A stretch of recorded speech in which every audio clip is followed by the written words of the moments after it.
ഒരാൾക്ക് വേണ്ടി നല്ലത് ചെയ്തതാ, പക്ഷെ പെട്ടുപോയി. മറ്റുള്ളവർക്ക് വേണ്ടിയിട്ട് സഹായിച്ചതാണ്, അവസാനം വന്ന് കുരുക്കിപ്പെട്ടത് ഒരു കഥയുണ്ട് എനിക്ക് എൻ്റെ ജീവിതത്തിൽ.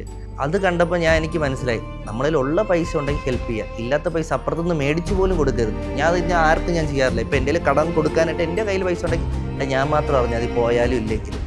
മറ്റുള്ളവരെന്ന് പറഞ്ഞാൽ വാങ്ങിച്ചു കൊടുക്കുമ്പോൾ നമുക്ക് റിസ്ക്കാണ്. എന്തിന് നമ്മൾ ആയുഷ്കാലം ഉണ്ടാക്കുന്ന പൈസ ഒരുത്തൻ്റെ കടം തീർക്കാൻ നമ്മൾ എന്തിനു ചെയ്യണം? ഇന്നത്തെ കാലഘട്ടത്തിൽ പല പ്രണയങ്ങൾ നഷ്ടമാകുന്നു, ഒരാള് ബാക്കോട്ട് അടിക്കുന്നു, അങ്ങനെ പല കഥകളും നമ്മൾ കേൾക്കാറുണ്ട്. ആ സമയത്ത് നിങ്ങൾ എങ്ങനെയായിരുന്നു ശരിക്കും ഇത് മുന്നോട്ട് പോകണമെന്ന് പറയുമ്പോൾ നിങ്ങൾ ഏറ്റവും കൂടുതൽ പിടിച്ചെടുത്തിയത്? അല്ല, അതിപ്പോൾ പല പ്രേമങ്ങളും പോകുന്ന ഒരാൾക്ക് ഒരു സ്റ്റാൻഡ് ഇല്ലാത്തതുകൊണ്ട് ഓപ്പോസിറ്റ് നിൽക്കുന്ന ഇപ്പോൾ മേഘ കട്ട് ആൻഡ് റൈറ്റ് ആയിട്ട് നിന്നില്ല എന്നുണ്ടെങ്കിൽ എൻ്റെത് ഫ്ലോപ്പാണ്. അപ്പോൾ അവൾ അതുപോലെ നിന്നതുകൊണ്ടാണ് ഇന്ന് അത് സക്സസ് ആയത്. വീട്ടുകാരെ അറിയാലോ, വീട്ടുകാർ ഓൾറെഡി അറിഞ്ഞ റിലേഷൻ സമ്മതിക്കില്ല എന്നുള്ള കാര്യം, എന്നിട്ടാണല്ലോ പ്രേമിക്കുന്നത്. അപ്പം എൻ്റെ വീട്ടിലായിരുന്നാലും ഇപ്പം നമ്മളെ സമ്മതിക്കുന്നുണ്ട്, എനിക്ക് ജോലിയില്ല ആ സമയത്ത്. അപ്പം അവൾ അതനുസരിച്ച് നിന്ന് പ്രോപ്പറായിട്ട് നിന്നതുകൊണ്ടാണ് എനിക്കത് കിട്ടിയത്. എൻ്റെ കുറേ കൂട്ടുകാരന്മാരുണ്ട്, അപ്പോൾ അവർക്കൊന്നും വീട്ടിൽ സമ്മതിക്കില്ല, അത് ഇന്ന ജാതിയിലുള്ളതാണെന്നൊക്കെ പറയുന്ന ആൾക്കാർ ഇപ്പോഴും ഉണ്ട്. അത് ജോലി ഉണ്ടെങ്കിൽ പോലും ചില ആൾക്കാർക്ക് ഇപ്പോൾ ചില ആൾക്ക് ഗവൺമെൻറ് ജോലിയുണ്ട്, പക്ഷെ പെണ്ണുപോലും കിട്ടുന്നില്ല. നമ്മളിപ്പം എന്താ പറയുക, നമ്മൾ മനുഷ്യരാണ്, നമ്മൾ ഇപ്പോൾ ജനിച്ചിട്ടുണ്ടെങ്കിൽ അതുപോലെ മരിക്കും. ഇതിനകത്ത് കുറച്ച് സമയം കിട്ടാതെ നമുക്ക് ഇഷ്ടമുള്ള കാര്യം ചെയ്യാം, അല്ലാതെ ഒരു ജാതിയുടെ മതത്തിൻ്റെ പേരുകളും സമയം കളയാൻ ഒരു തലമുറ. ഇപ്പം പല പേജുകൾ ഇപ്പം സോഷ്യൽ മീഡിയയിലാണെങ്കിൽ ഇപ്പം പെൺകുട്ടികളുടെ ഇവൻ നമ്മുടെ ആങ്കേഴ്സിനെ പോലെ ആയാലും ഒരുപാട് ഫോട്ടോസ് പല പേജുകളിലും വളരെ മോശമായിട്ടുള്ള ക്യാപ്ഷനും കമന്റ്സിലൂടെ നമ്മൾ കാണാറുണ്ട്. ഇത് അങ്ങനെ ഒരു സിറ്റുവേഷനും കൂടെ വന്നിട്ടുണ്ട്. അത് നമ്മൾ ചിലപ്പോൾ ഇടുന്ന വീഡിയോ ഒന്ന് സ്ക്രീൻഷോട്ട് എടുത്ത് ഫോട്ടോ എടുത്ത് ഭയങ്കര ചീത്ത വൾഗറായിട്ട് കുത്തിയിരുന്ന് സ്ക്രീൻഷോട്ട് എടുത്ത് ഇതിന് വേണ്ടി എടുത്ത ഏറ്റവും വലിയ ട്വിസ്റ്റ് എന്ന് പറയുന്നത് നമ്മളെല്ലാം ബ്ലോക്കാണ് ആ പേജ്. ഒരാൾക്കാരെ എനിക്ക് അയച്ചു തരും, ഒരാൾക്കാരെ എടുത്ത് അയച്ചു തന്നിട്ട് എന്തുവാ അപ്പം എനിക്ക് കാണാൻ പറ്റുന്നില്ല. ഞാൻ പറഞ്ഞ ബ്രോ എനിക്കിത് കാണാൻ പറ്റില്ല, ഇതെന്താ സംഭവം? അപ്പോൾ ആ പൈമരീനെ അയച്ചു തന്നിട്ട് ഇങ്ങനെ ഒരു സ്ക്രീൻഷോട്ട് എനിക്ക് അയച്ചു തരും. ഞാൻ പറഞ്ഞു ഇനി വല്ല സാധനം വന്നാൽ ഞാൻ തുനിഞ്ഞിറങ്ങും. അത് എന്റെ കൂട്ടുകാരെ പേര് അശ്വതി, എവിടെ ഫോട്ടോ അല്ലെ എന്റെ അമ്മ അയച്ചു തന്നറാ ഒരു പെങ്കുച്ചിന്റെ ഫോട്ടോ, നിന്റെ വൈഫിനെ പോലെ അതാണ്. ഞാൻ പറഞ്ഞ അളിയ ഇത് അവളെന്നോട് ഇത് പാലക്കാട് എവിടെ എന്തൊക്കെയാണ് കൊടുത്തേക്കുന്നത്. അതില് പയ്യന്മാരിടയ്ക്ക് അങ്ങനെയാണല്ലോ, അവർ ക്രിഞ്ചാണെന്ന് അവർ പുറത്ത് ശരിക്കും അവർ ക്രിഞ്ചാണ്, അതെ, പക്ഷെ പുറത്ത് പറയാൻ പറ്റത്തില്ല. പുറത്ത് പറഞ്ഞ എന്ത് ചെയ്യും, ഫ്രണ്ട്സ് കളിയാക്കും, അതിപ്പോഴും ഉണ്ട്. ഓക്കെ, പ്രേമിക്കുന്ന സമയത്ത് സന്ദീപ് ചേട്ടൻ ചെയ്ത ഒരു ക്രിഞ്ച് പരിപാടി എന്തായിരുന്നു? നമ്മളൊരു പിണങ്ങിയെന്ന് വിചാരിച്ചോ, നമ്മൾ വീഡിയോ കോൾ ചെയ്യുമ്പോൾ പേരൊക്കെ നെഞ്ചിലൊക്കെ ഇങ്ങനെ എഴുതി വെക്കുക. സീരിയസ്ലി ഞാൻ ചുമ്മാ പറഞ്ഞാലോ എന്റെ അനിയത്തിയോട് ഞാൻ ചോദിക്കും. ഇപ്പൊ ഇതിപ്പോ പറഞ്ഞ വീഡിയോ വരുമ്പോഴത്തേക്ക് ഇതുപോലെ എത്ര റിലേറ്റ് ചെയ്യാൻ പറ്റുന്ന എത്ര ആൾക്കാർ. ഇപ്പൊ നമ്മൾ പുറമെ കാണുന്നവരൊക്കെ പൊതുവെ ക്രിഞ്ച് ആയിരിക്കാം, അല്ലെങ്കിലും എന്താണ് ക്രിഞ്ച് എന്ന് പറയുന്നത് നമ്മുടെ ലൈഫിലുള്ള ഒരു കാര്യമാണ്. അതൊരിക്കലും ഒരു നാണക്കേണ്ട ആവശ്യമില്ല. ഇപ്പൊ എത്ര പേര് പ്രാക്ടിക്കൽ ആവണം എന്ന് പറഞ്ഞാലും ശരിക്കും അവരുടെ ലൈഫിനുള്ളിൽ അവരെങ്ങനെ തന്നെ ആയിരിക്കും. തുടക്കത്തിൽ നമ്മൾ എങ്ങനെയാണോ അതുപോലെ തന്നെയാണ്. ഇപ്പം ടാർസനെ ഇപ്പോൾ 2 സിനിമയിൽ നടമെന്നിടെ നമ്മളങ്ങനെയാണ് നമ്മളെ ഒരു ക്രൂ, നമ്മളങ്ങനെ ഊക്കി അങ്ങനെയൊക്കെ ഇരിക്കും. നമുക്കിപ്പോൾ ഇടയിലായിരുന്നാലും പല സംസാര പ്രശ്നങ്ങൾ വരാറുണ്ട്, പക്ഷെ അത് നമ്മൾ തന്നെ സംസാരിച്ചങ്ങ് തീർക്കുക. നമുക്ക് എന്ത് സ്ട്രെസ് കാര്യങ്ങളുണ്ടെങ്കിലും നമുക്ക് സൗഹൃദം സാധനം ഉണ്ടെങ്കിൽ എല്ലാം നമുക്ക് അവിടെ നമുക്ക് എന്തും പറയാം. നമ്മൾ ഒരു 100% അവിടെ ഇരിക്കുന്നത് അവിടെ ആയിരിക്കും. ഇപ്പം കല്യാണം കഴിഞ്ഞെന്ന് പറഞ്ഞിട്ട് അത് എനിക്ക് പല ആൾക്കാരും അത് എങ്ങനെ മാറണം എന്നുള്ളത് എനിക്ക് ഇപ്പോഴും മനസ്സിലാവില്ല.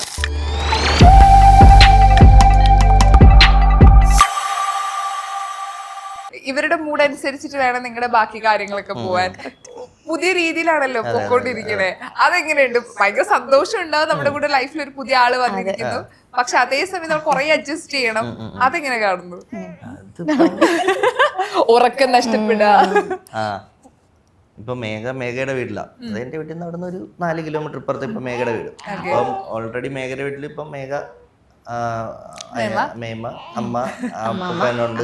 അപ്പൊ ഞാൻ വൈകിട്ടാകുമ്പോ എന്റെ വീട്ടിലോട്ട് വരും. അപ്പൊ എനിക്ക് ഇതുവരെ ഉറക്കത്തിന്റെ ഒരു ഇത് വന്നില്ല. ഇനി ജനുവരി 1-ാം തീയതി തൊട്ട് വരും. അല്ലെങ്കിലും ചേട്ടൻ എത്ര സൗണ്ട് ഇട്ടാലും സുഖമായിട്ട്.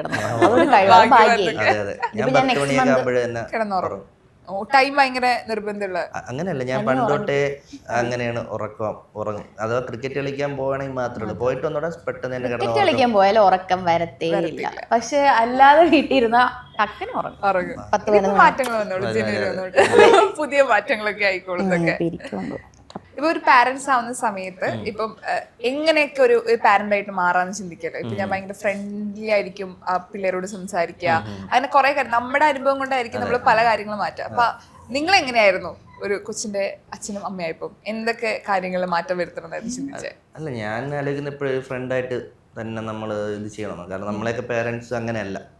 അപ്പം നമുക്ക് പല കാര്യങ്ങളും പറയാൻ തന്നെ പേടിയാണ്, അല്ലെങ്കിൽ അങ്ങനെ ഷെയർ ചെയ്യാറില്ല. അപ്പോൾ അങ്ങനെ ഒരിക്കലും വരല് എന്നുള്ളൊരു സംഭവമുണ്ട്. അപ്പം കൂടുതൽ നമ്മൾ ഫ്രണ്ടായിട്ട് ഇത് ചെയ്യുമ്പോൾ നമ്മൾ അത്രയും ഒരു വൈബായിരിക്കും.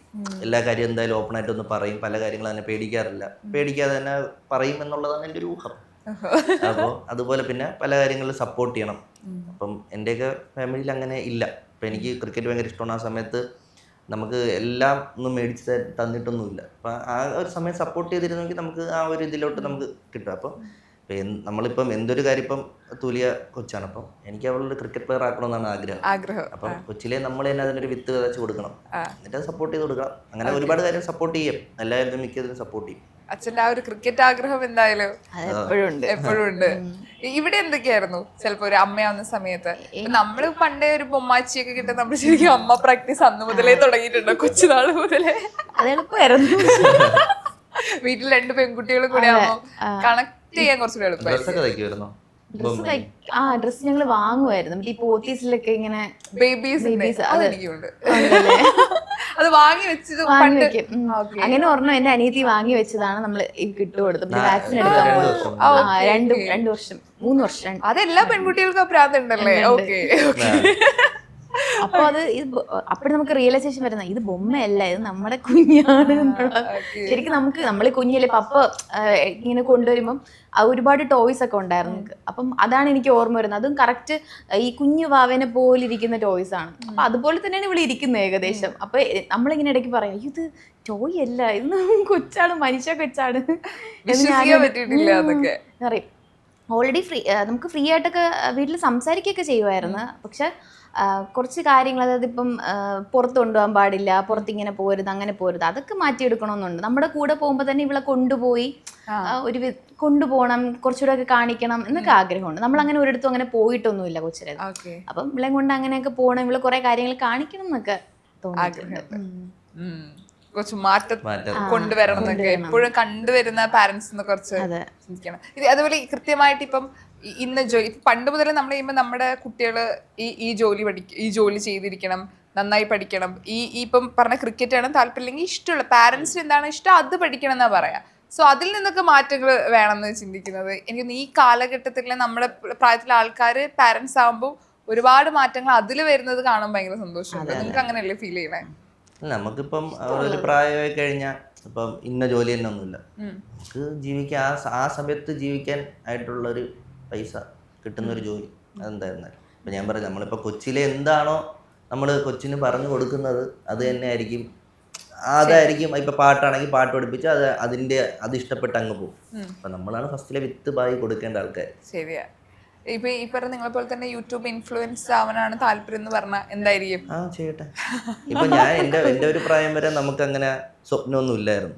സ്വപ്നം ക്രിക്കറ്റ് കളിക്കണമെന്നുണ്ടായിരുന്നു, പക്ഷെ അത് പിന്നെ പകുതിക്ക് പോയി. പിന്നെ ഓരോ പ്രായം വരുമ്പോൾ ഓരോ സ്വപ്നമാണല്ലോ. അപ്പൊ അന്ന് നമുക്ക് ചുറ്റും ഇപ്പൊ ചിലപ്പോൾ ക്യാമറ ഉള്ള ആൾക്കാരൊക്കെ നമുക്ക് ചുറ്റുമുണ്ട്, ചിലപ്പോൾ നമ്മൾ അത് പഠിക്കും. അപ്പൊ നമുക്ക് ചുറ്റും അന്ന് അങ്ങനെ ഇല്ല, നമ്മൾ ആ ഒരു ഇതില് അങ്ങനെയുള്ള ആൾക്കാരില്ല. നമ്മൾ പിന്നെ വിളയിൽ പോയി ക്രിക്കറ്റ് കളിക്കുക, അതൊക്കെ തന്നെയായിരുന്നു ആ സമയത്ത്. പിന്നെ ഒരു പോയിന്റ് എത്തി നമ്മൾ അന്ന് ചുറ്റും എൻ്റെ അവിടെ ഗവൺമെന്റ് ജോലി പഠിക്കുന്ന ചേട്ടന്മാർ. അപ്പോൾ എൻ്റെ വലിയച്ഛനൊക്കെ വന്ന് പഠിപ്പിക്കുന്ന സമയത്ത് ഞാനോടൊപ്പം ഇരുന്ന് ഇങ്ങനെ കേൾക്കും, അങ്ങനെയൊക്കെ ഉണ്ടായിരുന്നു. അപ്പോൾ എന്നാൽ ഗവൺമെന്റ് ജോലി, കാരണം അമ്മയ്ക്കും ഗവൺമെന്റ് ജോലി, അച്ഛനും ഗവൺമെന്റ് ജോലി കിട്ടിയപ്പോഴും ലൈഫ് ഒന്ന് മാറിയപ്പോൾ ഞാൻ എന്നാൽ പിന്നെ ഗവൺമെന്റ് ജോലിക്ക് പഠിച്ചാലോ, പിന്നെ അങ്ങനെയാ പിന്നെ പഠിച്ചു തുടങ്ങിയത്. പിന്നെ ആ സമയത്ത് ഈ ടിക്ടോക്ക് ഒക്കെ വന്ന സമയമായപ്പോഴത്തേക്ക് ഈ പരിപാടി കൊള്ളാലോ എന്നുള്ള സമയം വന്നാണ് പിന്നെയാണ് ഇതിലോട്ട് തിരിഞ്ഞത്. അതുവരെ അങ്ങനത്തെ വേറെ ഒരു കഴിവ് അങ്ങനെ ഒന്നുമില്ല. പിന്നെ ഇത് ചെയ്ത് ഞാൻ അങ്ങനെ പഠിച്ചതാണ്. പിന്നെ ഒരു ഇൻട്രസ്റ്റ് വരുമല്ലോ, ഇൻട്രസ്റ്റ് വരുമ്പോൾ നമുക്ക് പഠിക്കാൻ ഭയങ്കരമായിട്ട് ഇഷ്ടമാണ്. നമുക്കൊരു ഹിഡൻ ടാലന്റ് കാണും. എനിക്ക് പലപ്പോഴും തോന്നിയിട്ടുണ്ട് കണ്ടന്റ് ഒക്കെ ചെയ്യുന്നതൊക്കെ. ഞാൻ ഇങ്ങനെ ചിലപ്പോൾ ചോദിക്കും, ഇങ്ങനെയായിട്ട് ഇങ്ങനെ കണ്ടന്റ് ഒക്കെ കിട്ടുന്നത് ഞാൻ ചോദിച്ചിട്ടില്ലേ. ചോദിക്കും. അതൊരു ടാലന്റ് ആണ്. അത് എല്ലാവർക്കും കിട്ടണം എന്നില്ല. സത്യം അത് ഭയങ്കര കോണ്ടന്റ് നമ്മൾ കണ്ടുപിടിച്ച് അത് നമുക്ക് മനസ്സിൽ കാണും. പക്ഷെ അത് എങ്ങനെ പ്രോപ്പറായിട്ട് എക്സിക്യൂട്ട് ചെയ്ത് കൊണ്ടുവരുന്ന ഒരു ഇതുണ്ടല്ലോ, അത് നമ്മൾ വീഡിയോസ് കാണുമ്പോൾ മനസ്സിലാവും. അത് സമയം ഈ പ്രേമിക്കുന്ന സമയത്ത് എവിടുന്നായിരുന്നു ഈ ടിക്ടോക്കിലേക്ക് പോയത്? ആ സമയത്താണല്ലോ ആൾക്ക് ഇങ്ങനെ കഴിവുണ്ടോ എന്ന് മനസ്സിലാക്കണേ. ആ സമയത്ത് ആ സമയത്തൊന്നും എനിക്ക് വലിയ ഇതായിട്ട് തോന്നിയിട്ടില്ല. പക്ഷെ അതങ്ങനെയായിരുന്നു. പക്ഷെ ചെയ്ത് വരുമ്പോഴാണ് കൊള്ളാലോ എന്ന് തോന്നിയിട്ടുണ്ട്. ചെയ്തതൊക്കെ കൊള്ളാലോ എന്ന് തോന്നിയിട്ടുണ്ട്. വീഡിയോസ് ഒക്കെ ചെയ്ത് അതിന്റെ ഔട്ടൊക്കെ കാണുമ്പോൾ കൊള്ളാം. ഈ വീഡിയോസ് ആയാലും സിനിമയിലായാലും കണ്ടിട്ട് കൊള്ളത്തില്ലെങ്കിൽ കൊള്ളത്തില്ല എന്ന് പറയോ? എങ്ങനെയാണ്? ചില കാര്യങ്ങൾ പറയാം. അത് ഞാൻ ചിലപ്പോൾ കണ്ടന്റ് പറയും, മേഘ ഇതെങ്ങനെ വർക്കൗട്ട് ആവുമെന്ന് നോക്കി ഞാൻ കണ്ടന്റ് പറയും. ഞാൻ മേഘ അവൈലബിൾ അല്ല, എൻ്റെ 2 കസിൻസ് ഒക്കെ ഉണ്ട്. അപ്പോൾ അവരുടെയൊക്കെ വിളിച്ചിട്ട് ഞാൻ പറയാം ഇങ്ങനെ ഒരു സബ്ജക്റ്റ് ഉണ്ട്, കേട്ട് നോക്ക്, കൊള്ളാമെന്ന് നോക്ക് എന്ന് പറഞ്ഞിട്ട് അപ്പോൾ അവന്മാർ കൊള്ളാമെങ്കിലും കൊള്ളൂല്ലെങ്കിൽ ഇങ്ങനെ പറയും. അത് ചിലപ്പോൾ വർക്കൗട്ട് ആവാൻ ചാൻസ്. അതിൽ ഒരുത്ത ഇച്ചിരി ഏജ്ഡാണ്, പല കാര്യം പയ്യന്മാർക്കുള്ള റിലേറ്റ് ചെയ്യാൻ പറ്റില്ല. അപ്പോൾ ഇവൻ്റെ അനിയൻ്റെ അടുത്ത് പറയും, അപ്പോൾ അവന് കൊള്ളാന്ന് പറയും. അപ്പൊ അങ്ങനെ ഉണ്ട് അവരുടെ ഞാൻ പറയാം ഓക്കെ അപ്പൊ നിനക്ക് വർക്കൗട്ട് ആവത്തിന് ഓക്കെ എന്ന് പറയും. ഞാൻ അങ്ങനെ മേഘ എടുത്ത് ഞാൻ പറയും എടി മേഘ ഇങ്ങനെ ഒരു കമ്പനി കൊള്ളാമോ നോക്ക്. അപ്പൊ അവള് പറയും അത് കൊള്ളൂല, അങ്ങനെ പലതും പറയും. അപ്പൊ ഞാൻ പറയും കൊള്ളൂലെന്ന് എനിക്ക് തോന്നിയ പോർഷൻ ഏതാണ്, എന്നാ നമുക്ക് മാറ്റി നോക്കാം. ഇഷ്ടപ്പെട്ടത് നിങ്ങൾ ഒരു വീഡിയോക്ക് ഒരു കോൺവെർസേഷൻ അവിടെ ഉണ്ടാവും, ഇത് ചെയ്യാം എങ്ങനെയാ എഴുതും, സ്ക്രിപ്റ്റ് എഴുതിയിട്ട് ഞാൻ ഉണ്ടെങ്കിൽ ഞാൻ അത് എഴുതുന്നു, പറഞ്ഞു എഴുതാൻ ഭയങ്കര പണ്ട് നമ്മൾ ഇത് എക്സാമും കൂടെ വേറെ ആളെ വെച്ച് എഴുതിപ്പിക്കാൻ പറ്റിയെങ്കിൽ അതും ചെയ്തേ. അല്ല എന്റെ ഹാൻഡ് റൈറ്റിംഗ് പൊതുവെ കൊള്ളത്തില്ല. അപ്പൊ ഈ പണ്ട് നിങ്ങൾ പ്രേമിക്ക് ലവ് ലെറ്റർ ഒക്കെ കൊടുത്തിട്ടുണ്ടാവില്ലേ? അപ്പൊ വേറെ ആളെ കൊണ്ടാണ് എഴുതിപ്പിച്ചത്? ഇല്ല അത് ഞാൻ തന്നെ എഴുതുന്നില്ല. അത് അല്ല അത് പുറത്തു പോയി കഴിഞ്ഞാൽ ഊക്ക് കിട്ടുമല്ലോ. അതെ, അത് ഈ പയ്യന്മാരിടയ്ക്ക് അങ്ങനെയാണല്ലോ, അവർ ക്രിഞ്ചാണെന്ന് അവര് പുറത്ത് ശരിക്കും അവർ ക്രിഞ്ചാണ്. അതെ, പക്ഷെ പുറത്ത് പറയാൻ പറ്റത്തില്ല. പുറത്ത് പറഞ്ഞ എന്ത് ചെയ്യും, ഫ്രണ്ട്സ് കളിയാക്കും. അതിപ്പോഴും ഉണ്ട്. ഓക്കെ, പ്രേമിക്കുന്ന സമയത്ത് സന്ദീപ് ചേട്ടൻ ചെയ്ത ഒരു ക്രിഞ്ച് പരിപാടി എന്തായിരുന്നു? നമ്മളൊരു പിണങ്ങിയെന്ന് വിചാരിച്ചോ, നമ്മള് വീഡിയോ കോൾ ചെയ്യുമ്പോ പേരൊക്കെ നെഞ്ചിലൊക്കെ ഇങ്ങനെ എഴുതി വെക്ക്. സീരിയസ്ലി ഞാൻ ചുമ്മാ പറഞ്ഞാലോ. അല്ല അത് എന്റെ അനിയത്തിയോട് ഞാൻ ചോദിക്കും. പക്ഷെ സ്ക്രീൻഷോട്ട് ഒരെണ്ണം ഉണ്ടായിരുന്നേ, പക്ഷെ അത് മൊബൈൽ മാറ്റിയപ്പോ പോയി. അപ്പൊ ഞാൻ നോക്കിയപ്പോ മേഘാന്ന് എഴുതി വെച്ചേക്കുന്നു. അപ്പൊ ഇത് കാണുമ്പോ പിണക്ക് പെട്ടെന്ന് മാറും. അതും കണ്ണുനീര് വരുന്ന കണ്ണും നിറഞ്ഞ് പണ്ട് ആക്ടർ കണ്ണും നിറഞ്ഞ് പേര് എഴുതി വെച്ചിട്ട് ഇങ്ങനെ ഇരിക്കും. അതെന്ത് എന്തെങ്കിലുമൊക്കെ പ്രശ്നം വരുന്നതാണ്. അപ്പോഴാണ് ഞാൻ ഇങ്ങനെ എക്സ്ട്രീം ആകുമ്പോഴാണ് ഇങ്ങനെയുള്ള ഓരോരോ ഞാൻ പോലും അങ്ങനെ എഴുതി വെച്ചിട്ടില്ല. ഫോട്ടോ സെറ്റ് ചെയ്യട്ടോ. അല്ല ഇതിപ്പോ ചോദിക്കട്ടെ, ഇതൊക്കെ ആരാ ഐഡിയ പറയണേ? നിങ്ങളുടെ ആ കാലഘട്ടത്തിലെ ആൺകുട്ടികളുടെ ഒരു പ്രത്യേക നമുക്കറിയാലോ ഇപ്പൊ ഒരാളുള്ള വീക്ക്നെസ് എങ്ങനെയായിരിക്കും. അപ്പൊ എന്ത് ചെയ്താ പിണക്കം മാറും എന്നുള്ളതായിരുന്നു. അതെയോ, പിന്നെ ഞാൻ ഇപ്പൊ ഇതിപ്പോ പറഞ്ഞ വീഡിയോ വരുമ്പോഴത്തേക്ക് ഇതുപോലെ എത്ര റിലേറ്റ് ചെയ്യാൻ പറ്റുന്ന എത്ര ആൾക്കാർ കാണും. ഇപ്പൊ നമ്മൾ പുറമെ കാണുന്നവരൊക്കെ പൊതുവെ ക്രിഞ്ച് ആയിരിക്കാം. അല്ലെങ്കിലും എന്താണ് ക്രിഞ്ച് എന്ന് പറയുന്നത് നമ്മുടെ ലൈഫിലുള്ള ഒരു കാര്യമാണ്. അതൊരിക്കലും ഒരു നാണക്കേട് ആവശ്യമില്ല. ഇപ്പൊ എത്ര പേര് പ്രാക്ടിക്കൽ ആവണം എന്ന് പറഞ്ഞാലും ശരിക്കും അവരുടെ ലൈഫിനുള്ളിൽ അവരങ്ങനെ തന്നെ ആയിരിക്കും. പുറമേ കാണിക്കുന്നതേ ഉള്ളൂ. പുറമേ ഇങ്ങനെയൊക്കെ നടന്നാലും ശരിക്കും അവരങ്ങനെ അല്ല. മനസ്സിലായില്ല, അങ്ങനെയാണ്. ഒരുപാട് പേർക്ക് റിലേറ്റ് ചെയ്യാൻ പറ്റും. സത്യം കേട്ടോ. ഞങ്ങൾക്ക് ലവ് ലെറ്ററിലാണ്, എഴുത്തിലാണ് കുറെ ക്രിഞ്ച് പരിപാടി. പക്ഷെ ഇതൊക്കെ വെറൈറ്റിയാ. ക്രിഞ്ചിനുണ്ട്. എഴുത്തില് ഞാൻ മറ്റേ ഗൂഗിളിൽ നോക്കിയിട്ട് സാഹിത്യം അവസാനം എൻഡ് ചെയ്യണമല്ലോ. ഇപ്പൊ എന്തെങ്കിലും സാഹിത്യം നോക്കി ഇങ്ങനെ എഴുതി വെച്ചു. എല്ലാ ലെറ്റേഴ്സ് ഞാൻ അന്ന് അങ്ങനെ വിചാരിച്ചത് കവിയായിരുന്നു. അപ്പൊ ഞാൻ വിചാരിച്ചു കൊള്ളാലോ, ഇങ്ങനെയൊക്കെ ഇങ്ങനെ ആലോചിക്കോ എഴുതുന്നൊക്കെ നമുക്കൊരു അത്ഭുതമായിരുന്നു. പിന്നെ മനസ്സിലായി ഗൂഗിള് നോക്കി എഴുതിയതാണ്. അങ്ങനെയാണ് തിരിച്ചങ്ങനെ വല്ല ക്രിഞ്ച് വരുന്നുണ്ട്. ആള് ഭയങ്കര മെച്ചൂർഡ് ആയിരുന്നു. ആദ്യമൊക്കെ ഞാൻ വിചാരിച്ചു ഭയങ്കര മെച്ചൂർഡ് ആണെന്നാണ്. സംസാരമൊക്കെ ഭയങ്കര ഒരു ബോൾഡ് ആയിട്ടുള്ള ആൾക്കാർ. അപ്പൊ ഞാൻ എന്നെക്കാളും പ്രായം ആയിരുന്നു. അപ്പൊ എന്റെ അടുത്ത സർക്കിളിന് അത്രയ്ക്കകത്ത് വന്നാലേ ഞാൻ എന്റെ തനി സ്വഭാവം പുറത്തെടുക്കും. അങ്ങനെ വന്നു കഴിഞ്ഞപ്പോഴും മനസ്സിലായി ശരിക്കും. പക്ഷെ ഇപ്പൊ ഞാൻ അങ്ങനെ ഇൻട്രോവേർട്ട് ഒന്നല്ല, ഇപ്പം എല്ലാരും ഇട്ടും. ഞാൻ ചോദിക്കട്ടെ, ഇപ്പം ലവ് സ്റ്റോറി ഓൾറെഡി പറഞ്ഞിട്ടുണ്ടായിരിക്കും ഇന്റർവ്യൂസില്. അപ്പൊ എങ്കിലും നിങ്ങൾ എത്ര വർഷത്തെ പ്രേമായിരുന്നു ശരിക്കും? 8 വർഷം പ്രേമിച്ചു കേട്ടാ. ഇപ്പൊ 11 ആവാൻ പോണില്ല. 8 വർഷത്തെ പ്രണയം, ഇപ്പൊ 11 വർഷമായി, ബേബിയും കൂടെ വന്നു. സോ നിങ്ങൾ ആ സമയത്ത് നിങ്ങൾക്ക് ആ പ്രണയം തീവ്രമായിട്ട്, അല്ലെങ്കിൽ ചുറ്റുള്ള ആൾക്കാര് ഇത് എന്തായാലും പൊളിക്കണം എന്ന രീതിയിൽ നിൽക്കുന്നു. പക്ഷെ നിങ്ങൾ ആ സമയത്ത് ഭയങ്കര കട്ടൊക്കെ കൂടെ നിന്നല്ലോ. എന്തായിരുന്നു അതിന്റെ ഒരു പ്രധാനം? നിങ്ങൾ രണ്ടുപേരും ഇന്നത്തെ കാലഘട്ടത്തില് പല പ്രണയങ്ങൾ നഷ്ടമാവുന്നു, ഒരാള് ബാക്കോട്ട് അടിക്കുന്നു, അങ്ങനെ പല കഥകളും നമ്മൾ കേൾക്കാറുണ്ട്. ആ സമയത്ത് നിങ്ങൾ എങ്ങനെയായിരുന്നു ശരിക്കും ഇത് മുന്നോട്ട് പോകണം എന്ന് പറയുമ്പോൾ നിങ്ങൾ ഏറ്റവും കൂടുതൽ പിടിച്ചെടുത്തിയത്? അല്ല, അതിപ്പോ പല പ്രേമങ്ങളും പോകുന്ന ഒരാൾക്ക് ഒരു സ്റ്റാൻഡ് ഇല്ലാത്തതുകൊണ്ടാണ്. ഓപ്പോസിറ്റ് നിൽക്കുന്ന ഇപ്പൊ മേഘ കട്ടൻ റൈറ്റ് ആയിട്ട് നിന്നില്ല എന്നുണ്ടെങ്കിൽ എൻ്റെ അത് ഫ്ലോപ്പാ. അപ്പൊ അവൾ അതുപോലെ നിന്നതുകൊണ്ടാണ് ഇന്ന് അത് സക്സസ് ആയത്. അത് ഞാൻ പലരും പറയാറുണ്ടോ, അവളെ കല്യാണം ഇങ്ങനെ വീട്ടിൽ ആലോചിച്ചു എന്ന് പറഞ്ഞു. അവള് സ്റ്റാൻഡിൽ കറക്റ്റാ നിന്നാ ഒരു പ്രേമം പൊളിയൂല. അവളുടെ വീട്ടിൽ കല്യാണം ആലോചിച്ചെന്ന് പറയണ. അപ്പൊ അത് ഡബിൾ മൈൻഡ് പറഞ്ഞതുകൊണ്ടാ. അതിൽ പോയാൽ കുറച്ചുകൂടി ഇതായിരിക്കും, അവന് ജോലിയില്ല, അങ്ങനെ പല കാര്യങ്ങൾ പറഞ്ഞത്, ആ ഒരു ചിന്ത പറഞ്ഞതുകൊണ്ടാണ് വീട്ടുകാർ പറഞ്ഞനുസരിച്ച് എനിക്ക് പോയേ പറ്റുള്ളൂ എന്ന് പറയുന്നത്. അല്ലാതെ വീട്ടുകാരെ വിഷമമൊന്നുമല്ല. അപ്പൊ വീട്ടുകാരെ അറിയാലോ, വീട്ടുകാർ ഓൾറെഡി അറിഞ്ഞ റിലേഷൻ സമ്മതിക്കൂല എന്നുള്ള കാര്യം, എന്നിട്ടാണല്ലോ പ്രേമിക്കുന്നത്. അപ്പം എൻ്റെ വീട്ടിലായിരുന്നാലും ഇപ്പൊ നമ്മളെ സമ്മതിക്കുന്നുണ്ട്, എനിക്ക് ജോലിയില്ല ആ സമയത്ത്. അപ്പൊ അവൾ അതനുസരിച്ച് നിന്ന് പ്രോപ്പറായിട്ട് നിന്നതുകൊണ്ടാണ് എനിക്കത് കിട്ടിയത്. പിന്നെ നമുക്കെന്ന് പറയാൻ ഇപ്പൊ ഏജ് ഒരു 5 വയസ്സ് ഗ്യാപ്പ് ഉണ്ട്. അപ്പൊ അതുകൊണ്ട് എനിക്ക് ആ ഒരു അഡ്വാൻറ്റേജും കൂടി ഉണ്ട്. അതെ, പെട്ടെന്ന് പിടിച്ച് കെട്ടിക്കുന്ന ടൈം അല്ല ആ സമയമാകുമ്പോഴത്തേക്ക്. ആ സമയം പയ്യന് ജോലി ഒട്ടും ആവത്തില്ല. പിന്നെ അത് ഇപ്പൊ കല്യാണം കഴിക്കണമെന്ന അത്രയ്ക്ക് പതിയായ ആഗ്രഹമുള്ള ഒരാളാണെന്നുണ്ടെങ്കിൽ അതിനകത്ത് തന്നെ ഇപ്പൊ ജോലി കണ്ടെത്താനുള്ള പരിപാടി കണ്ടുപിടിക്കും. ഏജിലൊന്നും ഞാൻ പറഞ്ഞു, അതിപ്പോ രണ്ടുപേരും സ്ട്രോങ് ആയിട്ട് നിന്നാ അങ്ങനെ ഒരു പ്രേമവും നശിക്കും. എല്ലാവരുടെ വീട്ടിലും സീനാവും. അത് അങ്ങനെയാണ്. അതാരും കുറ്റം പറഞ്ഞിട്ടൊന്നും കാര്യമില്ല. നമുക്ക് അടിയിട്ടും അതൊക്കെ ഫേസ് ചെയ്യാൻ അതൊക്കെ ഫേസ് ചെയ്യാൻ പറ്റുമെങ്കിൽ ഇതിന് ഇറങ്ങിത്തിരിക്കാവൂ. അത് ആലോചിക്കണം. ഇല്ലാതെ വെറുതെ ഇറങ്ങി തിരിച്ചിട്ട് കാര്യമില്ല. ഏതായാലും കിട്ടും, കിട്ടാനുള്ളത് കിട്ടും എന്ന് മനസ്സിലാവും. എന്റെ വീട്ടിൽ അങ്ങനെ വേറെ പ്രശ്നമൊന്നുമില്ല. നീ സ്വന്തം കാലിൽ നിന്നിട്ട് ആരെയോ നീ കൊണ്ടോ. പയ്യന്മാരുടെ വീട്ടിൽ വലിയ സീൻ കാണത്തില്ല. അല്ല, ഉണ്ട്, പക്ഷെ കമ്പാരിറ്റീവ്ലി പെൺപിള്ളേരുടെ വീട്ടിലായിരിക്കും. അപ്പൊ പലരും എന്റെ കുറെ കൂട്ടുകാരന്മാരുണ്ട്. അപ്പൊ അവർക്കൊന്നും വീട്ടിൽ സമ്മതിക്കൂല, അത് ഇന്ന ജാതിയിലുള്ളതാണെന്നൊക്കെ പറയുന്ന ആൾക്കാർ ഇപ്പോഴും ഉണ്ട്. അവൻ ജോലി ഉണ്ടെങ്കിൽ പോലും ചില ആൾക്കാർക്ക് ഇപ്പൊ ചില ആൾക്ക് ഗവൺമെന്റ് ജോലിയുണ്ട്, പക്ഷെ പെണ്ണുപോലും കിട്ടുന്നില്ല. ചില റിലീജിയൻ നോക്കില്ലെങ്കിൽ കാസ്റ്റ് നോക്കും. ഞങ്ങൾ കാസ്റ്റ് സെയിം ആണ്, അതുകൊണ്ട് ഞാൻ ഒന്നും നോക്കൂല. എനിക്ക് പലപ്പോഴും തോന്നിയിട്ടുണ്ട്, ഇവിടെ പലപ്പോഴും പല വ്ളോഗ്സിലായാലും ഇന്റർവ്യൂസിലായാലും പറയുമ്പോൾ ഇതൊന്നും അങ്ങനെ മൈൻഡ് ചെയ്യാതാളാ, മതവും ജാതവും മനുഷ്യർ നന്നായാൽ മതി, അല്ലെങ്കിൽ ആ ഒരു നമ്മളിപ്പം എന്താ പറയുക, നമ്മൾ മനുഷ്യരാണ്. നമ്മൾ ഇത് ഇപ്പോൾ ജനിച്ചിട്ടുണ്ടെങ്കിൽ അതുപോലെ മരിക്കും. ഇതിനകത്ത് കുറച്ച് സമയം കിട്ടാതെ നമുക്ക് ഇഷ്ടമുള്ള കാര്യം ചെയ്യാം. അല്ലാതെ ഒരു ജാതിയുടെ മതത്തിന്റെ പേരുകളും സമയം കളയാൻ ഒരു താല്പര്യമില്ല. ആ സമയം ഉണ്ടെങ്കിൽ 10 ടർഫ് ബുക്ക് ചെയ്ത് ക്രിക്കറ്റ് കളിക്കാം. ഈ ക്രിക്കറ്റ് ആരാധകർക്ക് വേണ്ടിയിട്ടാണ്.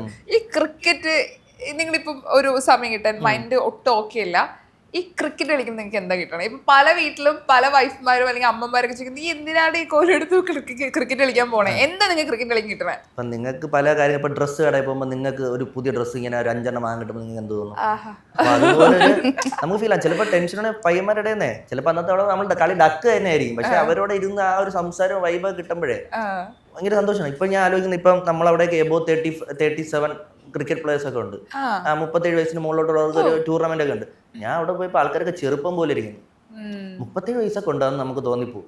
കാരണം അത് ആ ഒരു കളിയോട്. അപ്പൊ അവർ അത്രയും പാഷനായിട്ട് നിന്ന് ഇപ്പോഴും അത് ഫോളോ ചെയ്യുന്നതുകൊണ്ട് അവർക്ക് ഹെൽത്ത് വൈസ് വേറെ പ്രശ്നമില്ല.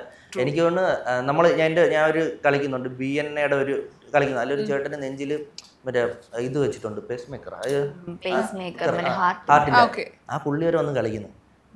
മനസ്സിലായി? അത് അത്രയും അതാണ് ക്രിക്കറ്റിനോടുള്ള ഇഷ്ടം കൊണ്ടാണ് അയാൾ.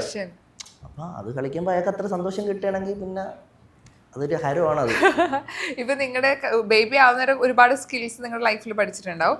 ബേബി ആയ ശേഷം പുതിയതായിട്ട് പഠിച്ച സ്കിൽ ഏതൊക്കെയാണ്? നിശബ്ദത, സൈലന്റ്. പല കാര്യങ്ങളും ഉറങ്ങി കിടക്കണേ. പിന്നെ പാട്ടായിട്ട് പറയാൻ പഠിച്ചു. കാരണം ഈണത്തിന് കിട്ടിക്കഴിഞ്ഞാൽ അവൾ അങ്ങനെ ഇരുന്നോളും. അപ്പൊ നമ്മള് തമ്മിൽ സംസാരിക്കുമ്പോഴും നമ്മൾ പാട്ടിൽ ഇങ്ങനെ സംസാരിക്കും. ഒരു 2 വേർഡും 100 വരിയാക്കും. പാട്ട് ശരിക്കും പറഞ്ഞാൽ നമ്മള് മനസ്സ് തോന്നുന്നൊക്കെ വെറുതെ നമ്മൾ പാട്ടായിട്ട് കമ്പോസ് ചെയ്ത് ഇങ്ങനെ കട അങ്ങ് പറയും. എനിക്ക് തന്നെ ചിരി വരും. പുറത്തുനിന്ന് ആൾ കേൾക്കണം വിചാരിക്കും എനിക്ക് പാട്ട് വരും. പക്ഷെ ശരിക്കും അങ്ങനെ നമ്മുടെ സിറ്റുവേഷൻ അതാണ്. ഇലക്ഷൻ ടൈം വന്നപ്പോഴാണ് ഇത്തിരി കടുത്തു പോയത്. കൊച്ചു കഷ്ടപ്പെട്ട് ഉറങ്ങി വരും, വോട്ട് ചെയ്ത് വിജയിപ്പിക്കുക എന്ന് പറഞ്ഞുകൊണ്ട് ഒന്ന് തീർന്നു കഴിയുമ്പോൾ അടുത്തത് ഇവിടുന്ന് ഇങ്ങനെ പോകും. 3 പാർട്ടിയും പിന്നെ വേറെ ഏതോ ഒരു കുറച്ച് പാടായിരുന്നു. ഇപ്പൊ പാട്ടിൽ വരുമ്പോ ഞാൻ ഒരു വീഡിയോ കണ്ടായിരുന്നു, അതിൽ കമന്റ്സ് മുഴുവൻ ഇനി അമ്മ പാട് വേഗം കിടന്നുറങ്ങാം. പല വീഡിയോസ് കൊച്ചിന് റിയാക്ഷൻ അത് രക്ഷയില്ലാത്തതാണ്, സ്പോട്ടിൽ തരുന്നത്. സത്യം കറക്റ്റ്. അത് കിടക്കുന്ന കിടപ്പൊക്കെ കാണണം, തൊട്ടില് കിടക്കുന്ന ഒരു രാജകുമാരി പോലെ അങ്ങനെയാണ് നാളെ. ഭയങ്കര ആറ്റിറ്റ്യൂഡ് ഇട്ടൊക്കെയാണ് കിടക്കുന്നത്, എന്നിട്ട് അങ്ങനെ അങ്ങ് ഉറങ്ങുകയും ചെയ്യും. ഉറങ്ങും. അതുപോലെ ഒരു തൊഴുന്ന വീഡിയോയും കൂടെ, അതൊക്കെ അത്യാവശ്യം നല്ല രസമായിരുന്നു. ഞാനത് കൊറേ ഇരുന്ന് കണ്ടു, അത് കേൾക്കുന്നതൊക്കെ. നമ്മൾ എന്താ പറയാ, അൺഎക്സ്പെക്ടഡ് ആയിട്ട് അവളത് എങ്ങനെയെങ്കിലൊക്കെ വരും. ആരുടെ മക്കളാ കോൺസെൻട്രേറ്റ് പണ്ടേ തരുന്നതൊക്കെ. ഇപ്പൊ ആക്ടിങ് ഭയങ്കര ഇപ്പൊ ഒരു ഡ്രീം ആയിട്ട് കൊണ്ടുപോകുന്നു. അതിന് കൂടെയുള്ള നിങ്ങൾ തുടങ്ങിയ ആളുകളൊക്കെ സിനിമയില് വേഷങ്ങൾ ചെയ്യുന്നു പറയുമ്പോൾ അത് നിങ്ങൾക്ക് കാണുമ്പോൾ ഭയങ്കര സന്തോഷമല്ലേ? നിങ്ങൾക്കും സിനിമയുടെ ഇപ്പൊ ഇറങ്ങാൻ റിലീസ് ആവുന്ന സിനിമകളുണ്ട്.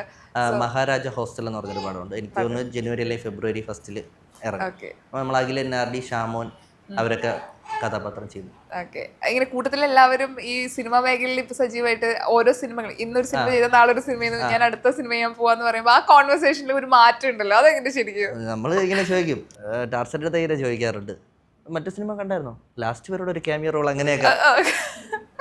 ശരിക്കും നിങ്ങൾ ആ സമയത്തെ ഈ തുടങ്ങിയ ഡ്രീം ചെയ്ത് തുടങ്ങുന്ന സമയത്ത് കോൺവെർസേഷനും ഇപ്പൊ സക്സസ് ആയിട്ടുള്ള കോൺവെർസേഷനും ഭയങ്കര രസമല്ലേ?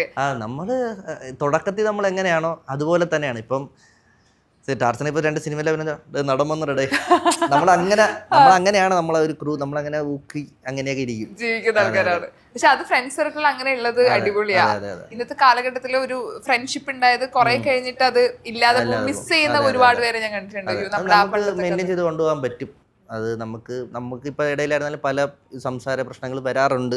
പക്ഷെ അത് നമ്മൾ തന്നെ സംസാരിച്ചങ്ങ് തീർക്കുക. ഈ സൗഹൃദം എങ്ങനെയാ? ഇപ്പോൾ എനിക്ക് തോന്നുന്നു സന്ദീപേട്ടൻ്റെ ലൈഫിൽ സൗഹൃദത്തിന് ഭയങ്കര ഇമ്പോർട്ടൻ്റ് ഉള്ള പോലെ തോന്നുന്നു. ഫാമിലിക്ക് ഇമ്പോർട്ടൻറ്റ്, അതുപോലെ തന്നെ സൗഹൃദം ഭയങ്കര ഇമ്പോർട്ടൻ്റ് ഉള്ള ഒരാളാണ്. സൗഹൃദത്തിന് എങ്ങനെയാണ് കാണുന്നത് ശരിക്കും? അല്ല, നമുക്ക് ഇപ്പം നമുക്ക് എന്ത് സ്ട്രെസ്സ് കാര്യങ്ങളുണ്ടെങ്കിലും നമുക്ക് സൗഹൃദം എന്ന സാധനം ഉണ്ടെങ്കിൽ എല്ലാം നമുക്ക് പോകും. അവിടെ നമുക്ക് എന്തും പറയാം. നമ്മൾ ഒരു 100% അവിടെ ഇരിക്കുന്നത് അവിടെ ആയിരിക്കും. അപ്പം അത് പണ്ടോട്ടേ എനിക്ക് ഫ്രണ്ട്ഷിപ്പ് ഭയങ്കര അത്രയും വാല്യൂ ഉണ്ട്. കാരണം നമ്മൾ ചെയ്തിട്ടുള്ള കാര്യം നമുക്ക് പെട്ടെന്ന് ഇപ്പോൾ കല്യാണം കഴിഞ്ഞെന്ന് പറഞ്ഞിട്ട് അത് എനിക്ക് പല ആൾക്കാരും അത് എങ്ങനെ മാറണം എന്നുള്ളത് എനിക്ക് ഇപ്പോഴും മനസ്സിലാവില്ല. കല്യാണം കഴിഞ്ഞ് പെട്ടെന്ന് തന്നെ പിന്നെ അവരോട് ഒന്ന് ഇറങ്ങാതെ വരിക, അങ്ങനെ ഒരുപാട് സംഭവം. കല്യാണം കഴിഞ്ഞ റിലേഷൻ ആയാൽ തന്നെ ഫ്രണ്ട്ഷിപ്പ് കട്ട് ചെയ്യുന്നവർ എത്ര പേരുണ്ട്, നമ്മളെല്ലാവരും ഫ്രണ്ട്സ് ലിസ്റ്റിൽ കാണും. പിന്നെ മേഘയും നമ്മളെ ഫ്രണ്ട്ഷിപ്പ് സർക്കിളിൽ ഉള്ളത് കൊണ്ട് നമുക്ക് പിന്നെ വേറെ പ്രശ്നമില്ല. അതെല്ലാം കൊണ്ടുപോകും. ഇപ്പൊ സോഷ്യൽ മീഡിയ സജീവമായിട്ടുള്ള ഒരു കപ്പിളാണല്ലോ. അപ്പോൾ ഒരു സോഷ്യൽ മീഡിയ പല രീതിയിൽ നമുക്ക് നെഗറ്റീവും പോസിറ്റീവും ആയിട്ട് നമ്മളെ ബാധിക്കാറുണ്ട്. ഇത്രയും വർഷത്തെ ഒരു ജേണി നോക്കുമ്പോൾ സോഷ്യൽ മീഡിയയുടെ ഒരു നെഗറ്റീവ് വശം നിങ്ങൾ എങ്ങനെയാണ് കാണുന്നത്? ഇപ്പം നെഗറ്റീവ് വശം എന്ന് പറഞ്ഞാൽ ഇപ്പം നമുക്ക് ആദ്യമായിട്ടൊക്കെ ചെയ്യുന്ന ആൾക്കാർക്ക് ഒരു നെഗറ്റീവ് ഒക്കെ വരുമ്പോൾ ഭയങ്കര വിഷം വരികയും, ഇവരെന്തിനും ഇങ്ങനെ അങ്ങനെ പറയുന്നത്. ചിലപ്പോൾ നമ്മൾ അത് ഉദ്ദേശിച്ചായിരിക്കും ഒരു സാധനം പറയുന്നത്, അവരതിനെ വേറെ തലം ഉണ്ടെന്ന് കാണിച്ച് അതങ്ങനെ പോവും. പിന്നെ പല കാര്യങ്ങളും ഇപ്പം നമ്മളൊരു പേഴ്സണലി ഇപ്പം നമ്മളൊരു ഡെലിവറിയുടെ ഇപ്പം നമ്മൾ മെറ്റേണിറ്റി ഷൂട്ട് ചെയ്തല്ലോ. അപ്പം എനിക്ക് പിന്നെ ആദ്യമൊക്കെ നമുക്ക് പ്രശ്നം ഉണ്ടായിരുന്നു, നെഗറ്റീവ് കമൻറ്റ് ആദ്യം ചെയ്ത സമയത്തൊക്കെ. പിന്നെ ഇപ്പം ഇനി ആൾക്കാരെന്ത് പറയട്ടെ. അപ്പോൾ എൻ്റെ അടുത്ത് എൻ്റെ ഫ്രണ്ട്സ് പറയടാ, ഇപ്പം എന്തൊരു കാര്യം പറഞ്ഞാലും ഇപ്പം ദൈവം ഉണ്ടെന്ന് ഇല്ലെന്നും പറയുന്ന ആൾക്കാരുണ്ട്. ഇപ്പം ഇത്രയും വലിയ മഹാനടനായ മോഹൻലാലിനെ തന്നെ ആൾക്കാർ നെഗറ്റീവ് പറയുന്നുണ്ട്. അങ്ങനെ പോലെ പറഞ്ഞു. അപ്പം നീ ഇപ്പം എന്ത് നല്ല കാര്യം ചെയ്താലും നിന്നെ ഇഷ്ടപ്പെടുന്ന ആൾക്കാരും കാണും, ഇല്ലാത്ത ആൾക്കാരും കാണും. ഇപ്പം നിൻ്റെ വീഡിയോ എല്ലാവർക്കും അത് ഇഷ്ടപ്പെടണമെന്നില്ല. ഇപ്പോൾ KGF പോലത്തെ സിനിമ ഇപ്പോൾ ഇഷ്ടപ്പെടാത്ത ആൾക്കാരും ഉണ്ടാവും. അപ്പോൾ നമുക്ക് ഭയങ്കരമായിട്ട് ഇഷ്ടപ്പെട്ടാണ്. അപ്പോൾ ഇഷ്ടപ്പെടാത്ത ആൾക്കാർ അതിൻ്റെ നെഗറ്റീവ് പറയാം. അതുകൊണ്ട് നീ അത് കാര്യക്കണം, നിനക്കതിൽ ചെയ്യുമ്പോൾ സന്തോഷം കിട്ടുന്നുണ്ടോ, നീ നിൻ്റെ സന്തോഷത്തിന് വേണ്ടി ചെയ്യുക. അതിൽ ഇപ്പോൾ തെറ്റുണ്ടെങ്കിൽ അത് നീ നല്ല ഇമ്പ്രൂവ് ചെയ്യാൻ ചെയ്യുക.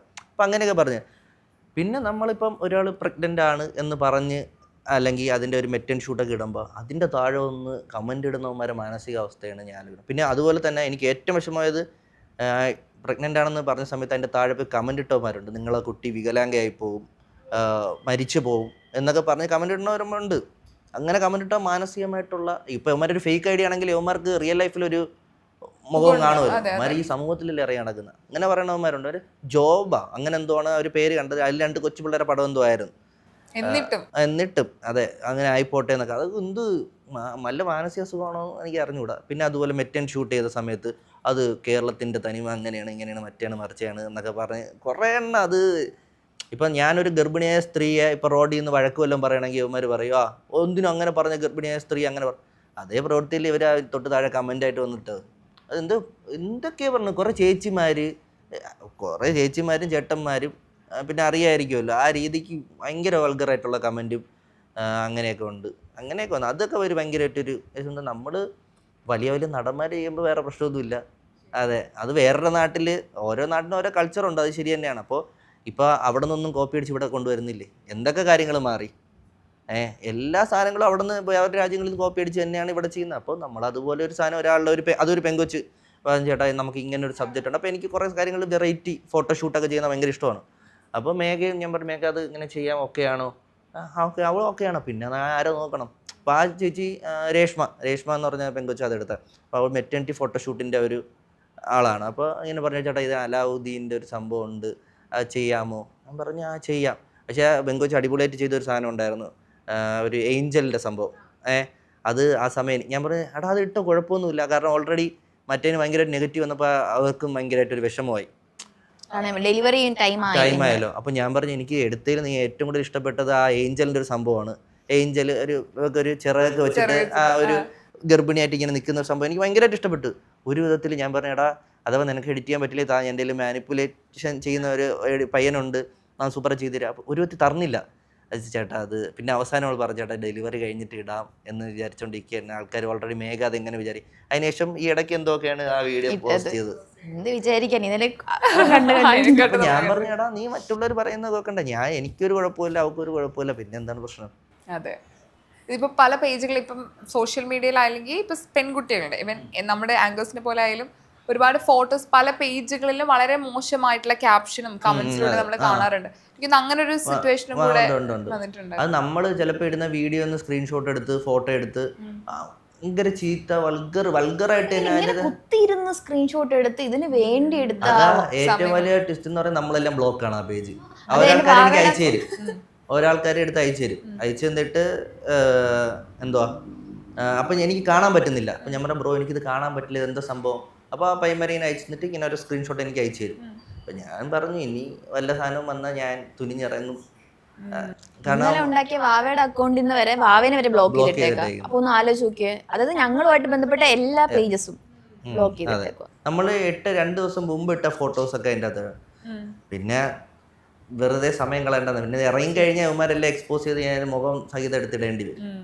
പിന്നെ ഞാൻ ആലോചിക്കുന്നത് വെച്ചാൽ ഞാൻ ഒരിക്കൽ ഞാൻ പറഞ്ഞു ഇത് നിർത്തിക്കോ, ഇല്ലാന്നുണ്ടെങ്കിൽ നിങ്ങൾക്ക് തന്നെ തലവേദനയാവും. ഇറങ്ങിക്കഴിഞ്ഞാൽ എൻ്റെ അമ്മ പോലീസിലാണ്, അപ്പൊ പിന്നെ എനിക്ക് ഓരോ കാര്യങ്ങൾ ചെയ്യാൻ വലിയ പാടില്ല. പിടിച്ചോണ്ട് ഇവിടെ ആരാന്ന് വെച്ചാൽ എടുക്കാന്നേ ഉള്ളൂ. എന്നെ കൊണ്ട് അത് ഞാൻ ചെയ്യിക്കരുത്. അത് ഇതുവരെ ചെയ്ത് ഓക്കെ വിട്ടോ, ഇനി ചെയ്യാൻ നിന്ന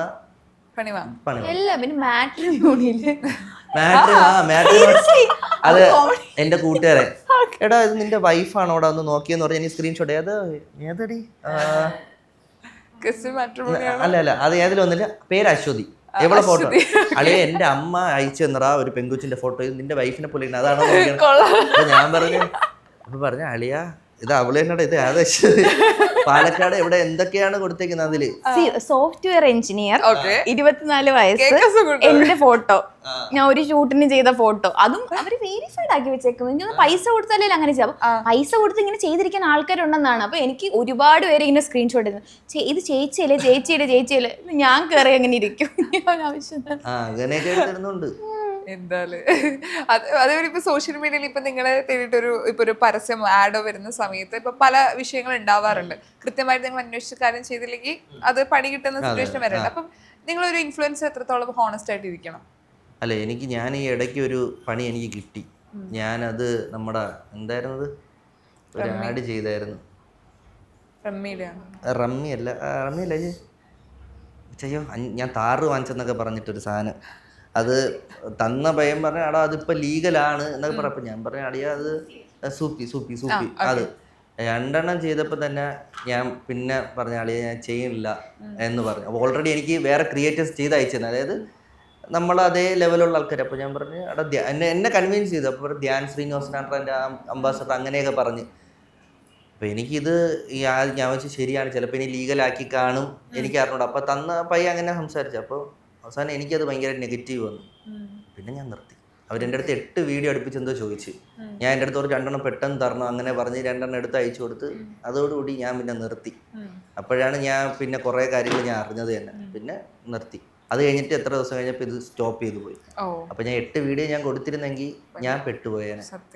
അപ്പോൾ ഞാൻ അതോടുകൂടി ഞാൻ നിർത്തി. പിന്നെ വരുന്ന സാധനങ്ങൾ ഫുള്ള് ഞാൻ മര്യാദയ്ക്ക് നോക്കിയും കണ്ടു. അത് എന്തുമാത്രം ലീഗൽ സൈഡുണ്ട്, അഡ്വക്കേറ്റ് ഉണ്ട്. അപ്പോൾ ഞാൻ അവരുടെ അടുത്ത് ഇങ്ങനെ ചോദിക്കും ഇതെന്തെങ്കിലും പ്രശ്നമുണ്ടോ എന്നൊക്കെ പറഞ്ഞിട്ട് ആണ് പിന്നെ ചെയ്യുന്നത് തന്നെ. ഞാൻ എല്ലായിടത്തും സോറി ആക്കണം കേട്ടോ, എൻ്റെ മിസ്റ്റേക്കാണ്. എന്നെ കൺവിൻസ് ചെയ്തിട്ട് ഞാൻ ചെയ്തു പോയതാണ്, ക്ഷമിക്കുക. ഇപ്പം ഓരോ വർഷങ്ങൾ കഴിയാണ്, ഇപ്പൊ ഒരുപാട് ആഗ്രഹങ്ങൾ ഇനിയുണ്ട്.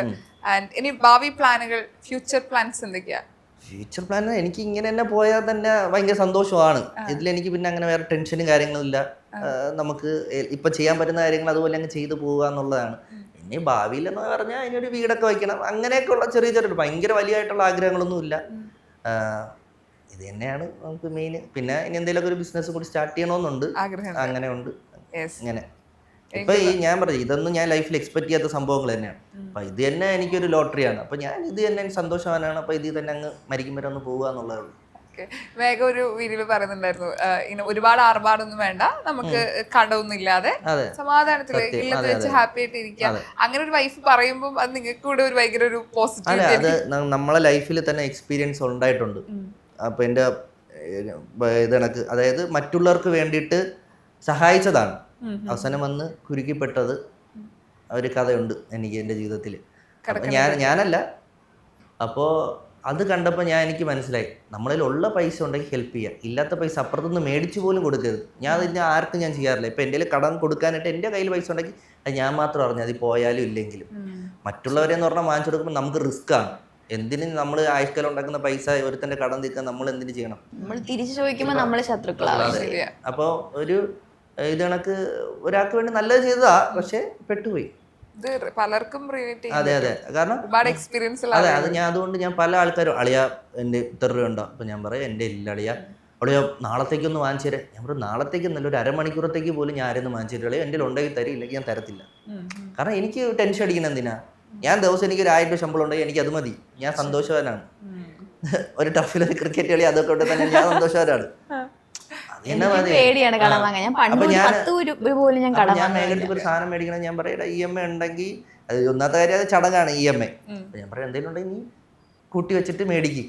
അല്ല, ഞാൻ പല കാര്യങ്ങളും ഞാൻ അങ്ങനെയാണ് ചെയ്യുന്നത്. എനിക്ക് ലോൺ എടുത്ത് വെച്ച് അത് അടയ്ക്കാൻ താല്പര്യമില്ല. ഇപ്പം എന്തെങ്കിലുമൊക്കെ ഉണ്ടെങ്കിൽ ഞാൻ റെഡി ക്യാഷിന് പോയി മേടിക്കാറാണ്. EMI ഇല്ലാത്തൊരു ജീവിതമാണ് പല ഒരു ഡ്രീം. സത്യത്തിൽ അത് പോയി പെട്ടുപോയ പാടാ, അതൊരു ലൂപ്പാണ്. പിന്നെ നമ്മൾ വിചാരിക്കും EMI അടയ്ക്കല്ലോ, നിർത്തിയെന്നല്ലോ, ഇനി അടുത്തെടുക്കാം. പിന്നെ വലിയ വലിയ ബിസിനസ് സ്റ്റാർട്ട് ചെയ്യണമെന്നുണ്ടെങ്കിൽ നമുക്ക് ഇപ്പൊ ഒരു ബിസിനസ് മാൻ ആയിട്ടും ഞങ്ങൾക്ക് സന്ദീപ് ചേട്ടനെ കാണാൻ വേണ്ടി പോവാണ്. എന്തെങ്കിലും ആഗ്രഹങ്ങൾ? ഇപ്പം മമക്ഷര അവളുടെ ഒരു ജ്വല്ലറി, അത് ഞാൻ നേരത്തെ പറഞ്ഞൊരു ഐഡിയ ആണ്. എന്നിട്ട് ഡെലിവറിക്ക് എത്ര ദിവസമുള്ളപ്പോൾ സ്റ്റാർട്ട് ചെയ്തിരിക്കുന്നു. അത് ആ സമയത്ത് എനിക്ക് എന്തെങ്കിലും ചെയ്യണം. കാരണം ആ സമയത്ത് നമുക്ക് ഫുൾ ടെൻഷനാണ്. കാരണം ഡെലിവറിയുടെ കാര്യങ്ങൾ ഓൾറെഡി അറിയാലോ, ഞാൻ നെഗറ്റീവാണ്. അപ്പൊ ഞാൻ ഇതിൽ നിന്ന് എനിക്കൊന്ന് ഇതാവണം. പിന്നെ ഒരുപാട് നാളായിട്ട് എൻ്റെ മനസ്സിലുണ്ട്, പക്ഷെ പിന്നെ ആവാന്ന് മാറ്റി വെച്ച് കുറെ വർഷം പോയി. അപ്പൊ ഞാൻ വിചാരിച്ചു ഇപ്പൊ തന്നെ തുടങ്ങാം, ഇതാകുമ്പോൾ ഓണം ടൈമും ആണ്.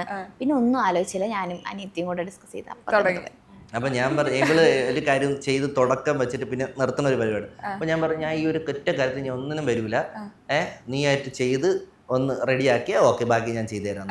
പിന്നെ ചെയ്തു തുടങ്ങി. അപ്പം ഞാൻ സ്വന്തമായിട്ടൊരു കാര്യം അങ്ങനെ ചെയ്യുന്നുണ്ടല്ലോ, ഓക്കെ, നമ്മൾ ഫുൾ സപ്പോർട്ട്. അത്രയും ഈ രണ്ടുപേരുടെയും ഇപ്പൊ തുടങ്ങാൻ ആഗ്രഹിക്കുന്ന ബിസിനസ്സും തുടങ്ങിയിട്ടുള്ള ബിസിനസ്സും ഒക്കെ സക്സസ് ആവട്ടെ, ഹാപ്പി ആയിട്ട് പോട്ടെ. ഇനി അങ്ങയുടെ സന്തോഷമുള്ള ദിവസങ്ങളായിരിക്കട്ടെ എന്ന വിഷയം. നെഗറ്റീവ് കാര്യങ്ങളും ലൈഫിൽ നടന്നതൊക്കെ അത് കഴിഞ്ഞു, ഇനി വരുന്ന മുഴുവൻ നല്ല കാര്യങ്ങളെ മിറാക്കിളുകളാണ് കൂടെ ഉള്ളത്. ആൻഡ് ഒരാൾ പറയുന്നുണ്ട് ലൈഫിൽ ഇനി എന്ത് വന്നാലും ഇങ്ങനെയാണ് മോള് വന്നിട്ടുണ്ടെങ്കിൽ ലൈഫിൽ ഒരുപാട് കാര്യങ്ങൾ അച്ചീവ് ചെയ്യാൻ പോകുന്ന ഒരു കുട്ടിയായിരിക്കും. ഒരുപാട് പേര് കമന്റ്സ് ചെയ്തിട്ടുണ്ട്. പിന്നെ അതുപോലെ തന്നെ നമ്മുടെ സിനിമ ഓഗസ്റ്റിൽ എന്തുവായിരുന്നു ഇറങ്ങാനായിട്ടിരുന്നത്, ചെയ്യാനായിട്ട്. അപ്പം മാറി. അപ്പം ഞാൻ അടുത്ത് പറഞ്ഞു അപ്പം ഇനി എൻ്റെ മോളിറങ്ങി വന്നതിന് ശേഷമായിരിക്കും അപ്പോൾ ഒരുമിച്ച് ഒന്ന് കാണാൻ, അതിന് വേണ്ടിയിട്ടായിരിക്കും നീങ്ങി നിൽക്കുന്നതെന്ന്. അതാണ് ഫെബ്രുവരി ഈ മാസം അവസാനം പോസ്റ്റർ വരും. അങ്ങനെ ഞങ്ങൾ കാത്തിരിക്കുകയാണ്. അത് അപ്പൊ എല്ലാവിധ ആശംസകളും നേരാണ്. ഹാപ്പിയായിട്ട് ഇരിക്കുക. നല്ല സമയം കിട്ടിയതിന്റെ സന്തോഷം. Thank you so much. Thank you.